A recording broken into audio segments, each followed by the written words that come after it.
Dug je spisak začina koji imaju pozitivan utjecaj na naše zdravlje, a retko ko ima toliko dobrih svojstava kao đumbir. Za razliku od drugih popularnih dodataka u ishrani, đumbir je veoma ukusan. Jedan od razloga zašto je đumbir toliko dobar je taj što sadrži snažnu komponentu koja se naziva gingerol. Ova supstanca deluje antiupalno, što znači da može da ublaži bol i oticanje. Đumbir je istovremeno antioksidans koji neutrališe štetne slobodne radikale u telu. Također đumbir smanjuje rizik od karcinoma. Nedavna istraživanja pokazala su da đumbir može da spreči prelazak ćelija iz benignog stanja u maligno stanje. Ovaj začin se može koristiti kao čaj za ublažavanje bolova i drugih tegoba. Kada ste prehlađeni, kašljete, imate grip ili drugo oboljenja respiratornih organa, čaj od korena đumbira je najbolji lek, kaže kineska medicina. Ovaj čaj se pije tokom dana u malim gutljevima. Možete ga zasladiti medom ili dodati limun za još bolji rezultate.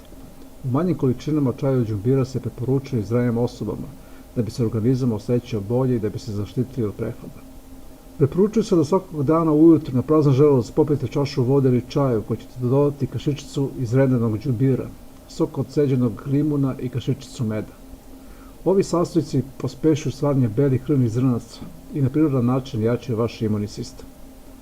Koren đumbira idealan je za ublažavanje napetosti i bola koji prouzrokuje migrena. Zbog svojih antiupalnih karakteristika đumbir blokira supstance koje stvaraju bol i upalu u krvnim sudovima mozga i tako ublažavaju u nekim slučajevima otklanjanja migrena.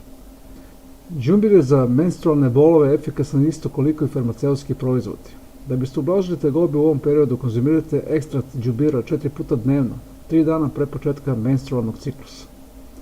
Ova začinska biljka poboljšava cirkulaciju, sprečava pojavu tromba, srčanog udara i jača krvne sudove.